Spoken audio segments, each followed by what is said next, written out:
Hi, it's Bill Bishop, and we're here today on Skyrocket, the Entrepreneur's Complete Guide to Marketing. And today we're going to talk about finding new sources of revenue for your business. I've got 5 strategies for you that we've developed over many, many years. We've been doing this for years. We've worked with thousands of companies and entrepreneurs, and they all want to figure out how they can make more money from their customers. How can they sell more stuff to them? But sometimes they get stuck. They're not sure what to do. And so we have these different strategies that we help them work through. So I'm hoping that you'll learn something from this and you'll be able to do that yourself. So let's take a look at the first strategy. The first strategy is to add a brand extension.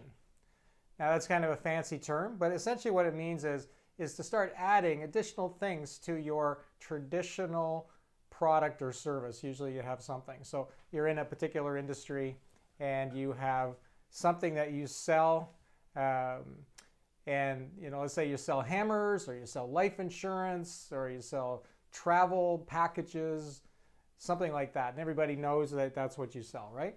And that's what you become known for. So the trick here is to really, really think outside the box. I know that sounds like a bit of a cliche, but this is really what we're trying to do here. So I got 3 examples that you may or may not be familiar with. A couple of them I'm sure you do. So the first brand extension, is about Oprah. Oprah, as we all know, her primary product, I guess if you call it a product, was her television show, her television network. And so she thought, well, she's got a brand, Oprah. So she said, well, how can I extend that brand into something else? So what she came up with was Oprah Magazine, O Magazine. And this was really cool because it reinforces her main brand, which is her television show, well, which is really her actually, but her television show. And now she's added on this extension, which was the magazine. Now, I always find it interesting with her magazine because I don't know how many episodes there or issues they've had. They've had probably a couple hundred of them anyway. And she's been on the cover of every one. So that'd be kind of a funny meeting every month. And go, what are we going to put on the cover of this month? And somebody said, Oprah? Maybe we should put her on there. So I always found that kind of funny. What are we going to do with the cover of Oprah magazine? But that's an example of a brand extension, very, very successful one, by the way. Very popular magazine. So the second one is to show, really, that you can take almost the most boring product and turn it into a brand extension, add a brand extension. And I'm talking about laundry detergent. And in particular, Tide laundry detergent, which my mind is kind of like, when I think laundry detergent, I think Tide. So what would they do? What could they come up with? So they were thinking of like a new thing, maybe a way to clean things using the Tide brand. So what they came up with, which you may have used, I certainly have, the Tide to Go pen.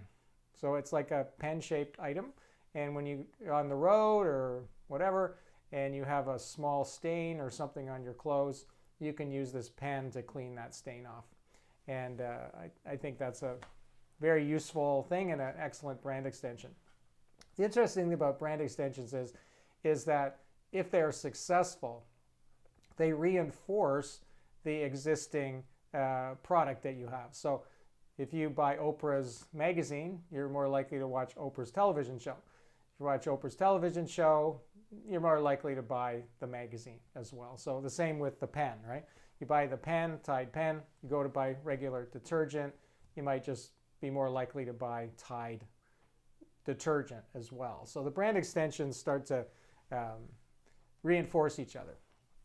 Now the third one is actually something I had a little bit of involvement with years ago, is Rolls-Royce. So when we think of Rolls-Royce, of course, we think of luxury automobiles, amazing cars, right?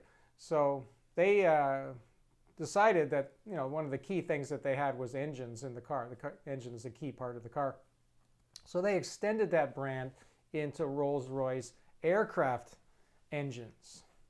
So many of the planes that you've flown in, you may not be aware of this, but the engines themselves are actually made by Rolls-Royce, the people that make the cars. So that was a very obvious brand extension.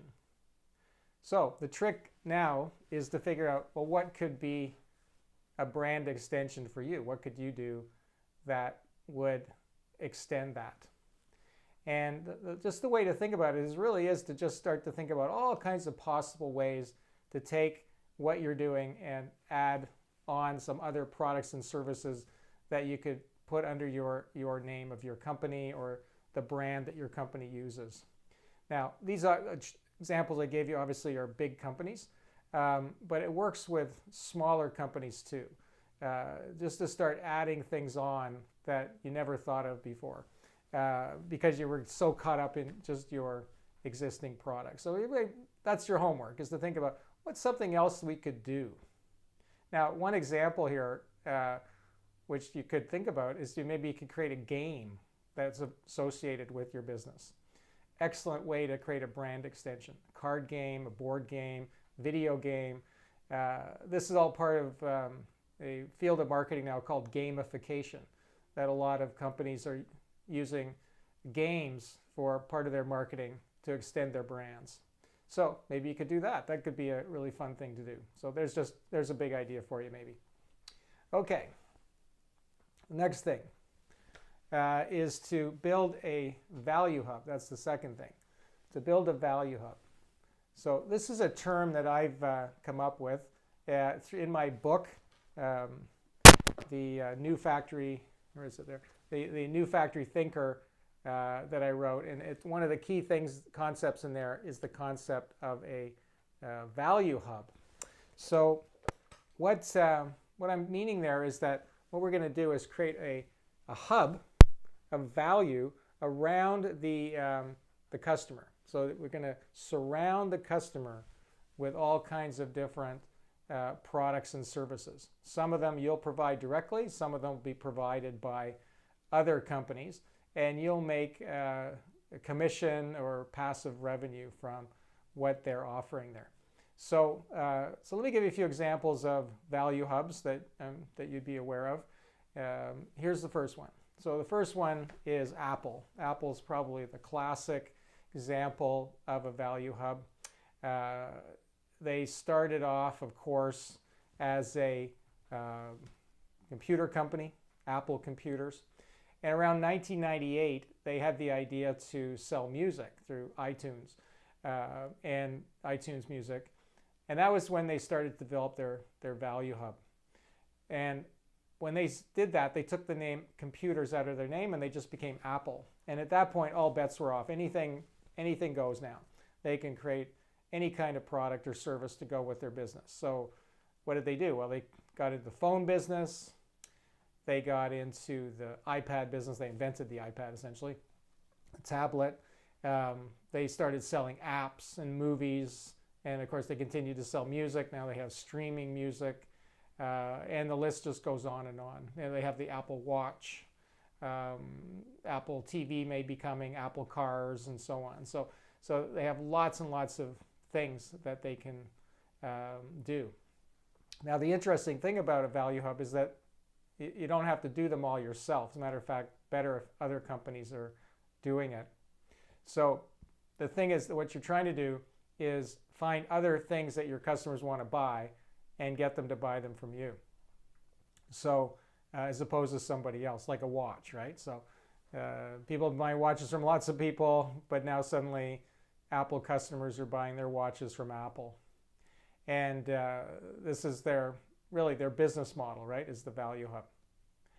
And one of the things is that like for the apps, for example, they don't make most of the apps, but 99% of them they don't make. And yet they make 30% every time an app is sold. Same with the music they sell, same with the movies they sell. They make a 30% markup on all of those things. They make a lot of money from products and services that are created by other companies. And it's all because they have a huge number of members in their iTunes program. So what could you do? What could you do to create a value hub of products and services and extending beyond, that's where the brand extensions come in, extending beyond your industry and the traditional things that you sell typically? So that's Apple. Now another one, which I think is really cool, is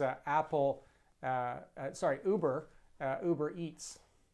And Uber, of course, we all know is the taxi company, if you want to use that term, taxi business. And it's very contentious. This is reading in Spain. They won't allow Uber there. Different cities in North America are fighting against Uber, but that's another issue. But still, they're doing quite well. And what they have done is they've extended their brand, creating a value hub to include lunch services like Uber Eats. I guess not just lunch, could be dinner too. So you can order your lunch, let's say it's lunch, from Uber, and they will deliver it to you. And it's the Uber driver, of course, that's picking it up from the restaurant and delivering it to you. So it's just another use really for the Uber driver, you know.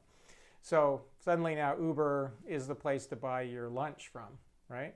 So they're competing against, you know, other restaurants that people might go to, but they're also providing business to restaurants, and they're making a markup on the food service industry. So that's excellent. Now, another thing they've done, which a lot of people aren't familiar with because they haven't publicized it too much yet, is Uber Pitch. Uber Pitch, very cool, which is that you can get advice or even investment from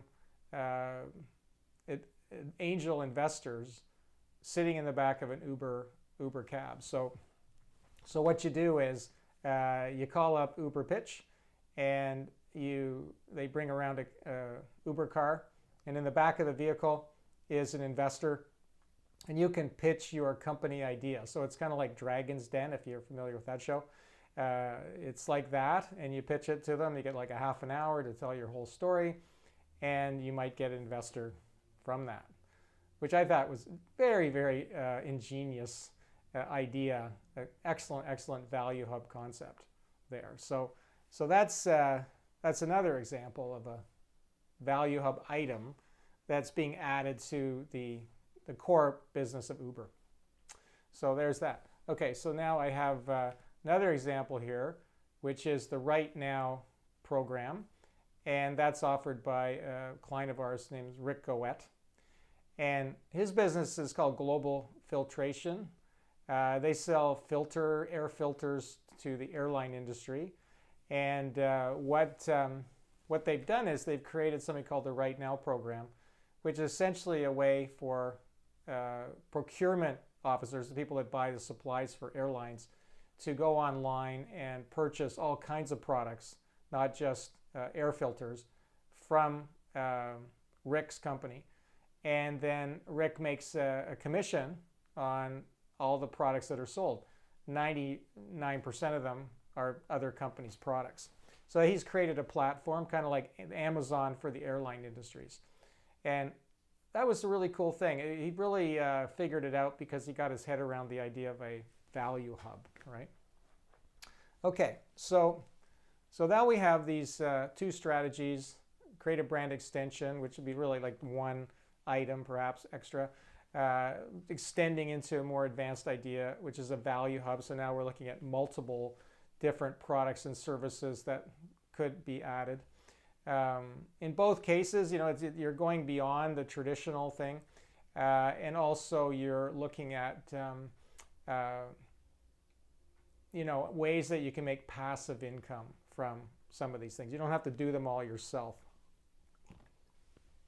I think that that's one of the things that people run into trouble, is they think they have to do everything themselves, and that's just not true. Okay, so what's the next one? Well, the next one is to collaborate with customers. Collaborate with customers to come up with new sources of revenue, which, if you think about it, is just such an obvious idea, right? Like, why do we just have to create our own products and then send them out and see if the marketplace wants them? Maybe we could actually get the customers to create the products. What an amazing thing that would be. That's very new factory thinking, by the way. So old factory, got to create it ourselves. New factory, we help get our customers to help us create it. So we collaborate, right? So here's a couple of examples of that. So the first one is DeWalt, the tool company, and you probably have those tools, or at least you've seen them. And so a very successful company. So what they've done is they've created what they call an insight community of as many customers as they can get in there to get lots and lots of ideas about creating new products and services. It sounds like a focus group, but it's much more than that. It's an ongoing community of people that are engaged in helping them come up with new products and services. It's called an insight community. If you go on Google and you type that expression, insight community, you'll see that there's all kinds of, there's sort of a whole movement in the world now to create that kind of thing. So maybe that's something you could create with your customers, is an insight community. One company that's really taken this a long way is Lego. So Lego has the Lego Ideas program, and what they do is they basically get their customers to pitch their product ideas to Lego. So they have a contest essentially. So people can submit their ideas for a Lego product, and then the best ones are then get down to like a panel, sort of like I don't know, American Idol almost for Lego. And then when they pick the ones they pick to be a product, then the customer that designed it gets a lot of money as well for that. So there's a lot of motivation for the customers to create that thing. What an amazing idea though, right? So it gets the customers really involved in creating the products. So maybe there's something you can do there yourself. So anyway, I've always loved Lego. I remember I got a giant Lego box for Christmas one year, and I just spent the next 6 months making stuff out of Lego, and I just love it. So, but in those days, they didn't have anywhere near what they have now. So, really gone a long way. Guess I would like to get a box of Lego out and start making something right now. Okay, so I got a third one, which is a company called Acrolon, one of our members, and they created something called the Design Optimizer Program. Now, Acrolon is in the plastics business. They create products out of plastic for different parts for different equipment and so on, like the gas tanks for a lawn tractor or something. And so what they said was, it's hard for us to get in to meet new prospects because, they just think we're trying to sell them something. So they came up with this design optimizer process. And what they do is they go to them and they say, look, we can come in and talk to your engineers and help you come up with new ideas for new ways, new things you can create out of plastic that might save you a lot of time, create new products and features for your customers. Let's just have one of these brainstorming sessions and see what happens. So they started doing this, and it's worked really well. They get out there and they talk to people, and they help them come up with ideas. And if they like those ideas, then Acrolon typically gets the business to create those plastic parts and products. So that's in a collaboration with their customers. So that's the thing to start thinking about is what could you do to collaborate with your customers? How could you create something that would be an ongoing experience where you're asking your customers, what products and services do you need, and what kind of ideas could we come up with together to create things? Very, very cool idea to do. Okay, what's the next one? Next one is to sell a membership program. This is one of the huge ideas that we've been helping people with over the last 5 years, is creating membership programs. Very, very good idea to do. What we're trying to do is convert the customers into members. We want them to have membership consciousness. We want them to feel they're part of a community.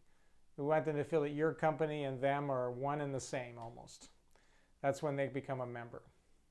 And there's lots of ways that you can slice and dice that concept, right?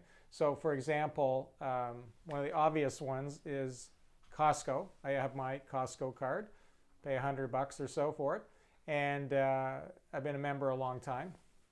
And you know, interesting, when you have the membership card, of course, you are more likely to use it, right? You're going to be more likely to go out and buy your stuff at Costco because you paid the $100 for the card. It would be stupid to go somewhere else where you're not a member, and that's why you go to Costco, because you're a member. You're special. So this is what we're recommending people do, is not necessarily create a membership card, but to create some kind of sense of membership, that there's something special that they get that the regular customers don't get.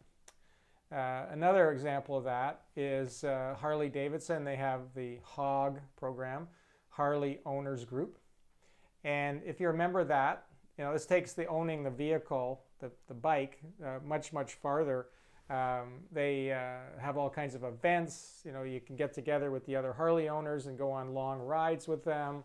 They have all kinds of things, you know, they have concerts and stuff. It's really, really interesting, actually. I don't ride a motorcycle. I don't think I ever will, but definitely an interesting thing. So just go on their website and check that out. So maybe there's something there that you can create. Now, a lot of these things cost money too. It's not like they're free. There's some things that are free if you're a member, but other things you got to pay for to be. So this is additional revenue for Harley Davidson. And another one that I'm also involved with is Amazon. So I've been doing business with Amazon for a long time. Just like you, maybe I started out by buying books for them. Now I buy everything from them, like my office supplies, you know, different toiletries, Christmas presents, all that stuff. And why do I do that? Well, it's because I bought into Amazon Prime. So I pay $100 or so a year to be a member of Amazon Prime, which means that most of the time the delivery is free, right? Well, it's included in the price, right? So I don't have to worry about that. So obviously this is an incentive for me to do more and more of my purchasing online from Amazon, because if I go anywhere else, I've got to pay for shipping, right? And I remember when they first started this, they were skeptical. I heard they were skeptical that this would be a good thing, but it's been a huge thing for them because they really have turned those people into members. So here's the question then. What kind of membership program could you create? And just think of it this way. You would have a membership program and you'd also have customers as well. Like regular customers, you could just whatever, they just buy your products. But a member, well, they get special things. They get a whole bunch of special things. And some of those, you know, it might be a membership price that they pay, or it might be a discount on additional purchases as well. Like you can do it a whole bunch of different ways, but just to start thinking about what would be a membership program, what would that look like? Okay, let's look at the fifth one here. Start a 10% club. So this is my expression, a 10% club. I came up with that idea about 5 years ago. I created my own 10% club. Here's the logo for it right there, the 10% referral club, really actually was called. And essentially what it was about was for people to refer people to my company. So here's the deal, okay? If you refer somebody to me, not yourself, like it can't be you, but if you refer somebody to me, I will give you 10% of what I charge them. So let's say ultimately, and that's over the lifetime of that customer. So let's say I charge them over a lifetime $100,000. Let's say that's what it adds up to. Well, you're going to get $10,000 from that. Wouldn't that be good? Just for giving me the referral. Like that's huge, right? And I'm willing to do that. So this is what I'm saying right now. If you send me a customer, I will give you 10% commission for doing that, okay? So I tell everybody that. And that's my 10% referral club, right? Now, I think you can create one of those. You should have one.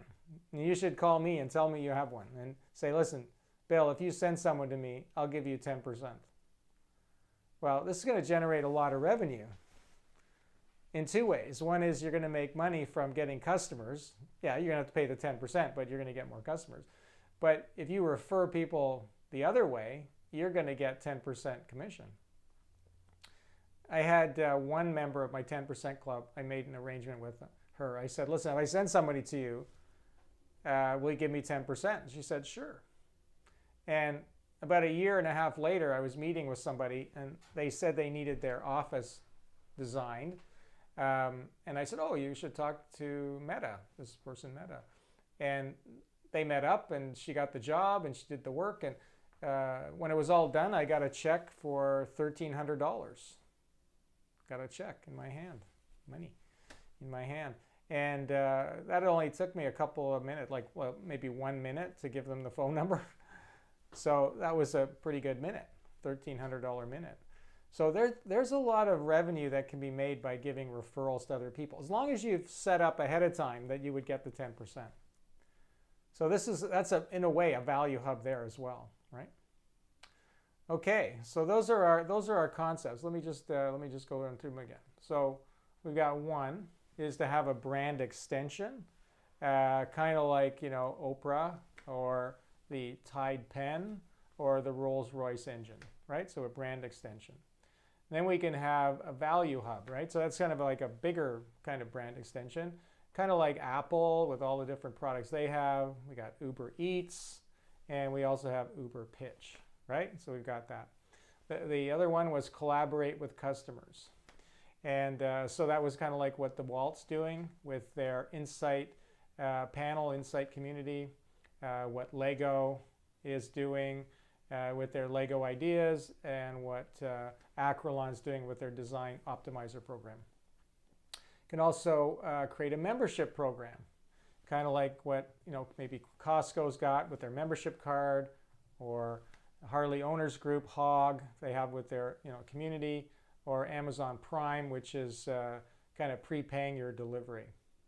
And then the fifth one was to create a 10% club by telling people that you'll give 10% and getting them to give you 10% if you give them a referral. Lots of passive income there. So those are 5 ways that you can find new sources of revenue for your business. And of course, there's lots of other ideas too, but I'm just trying to get you thinking about that. Kind of the key problem really that we're addressing here is that we don't want to leave money on the table, right? We have relationships with these customers, they trust you, they like you, but you've already sold them everything that you could at this point. But you could sell them a lot more if you had something. So that's low-hanging fruit. So you could go and look for new customers, keep doing that, and that's fine. You're going to keep doing that, of course.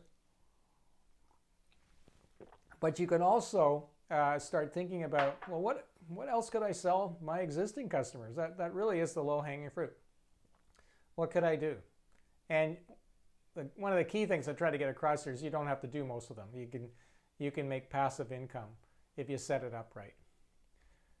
One of the things you really got to get past is that you only make money for things you do. It doesn't have to be that way. You can make money from the work and products of others if you set it up right. Now, one of the things that we do, if you're interested, is we have a free big idea conversation with you. We can have that. And I can help you think of some new sources of revenue that you might be able to put together, maybe not so hard. So if you want to do that free session, you can just go to our website and click on set up a big idea conversation. Our website is bishopbigideas.com. And I really recommend you go there anyway, because you got to see the Big Idea movie. It's only a 1-minute movie, but I think it's awesome. I love the Big Idea movie. What I do is I watch it every morning. 1 minute, it just gets me going, you know, like right on. So watch the Big Idea movie for sure, and then set up your Big Idea free Big Idea conversation, and you'll probably be, I'm sure, I'm not probably, you will be awesomely excited about what we come up with in that session. Okay, thanks a lot, and good luck with all your big ideas.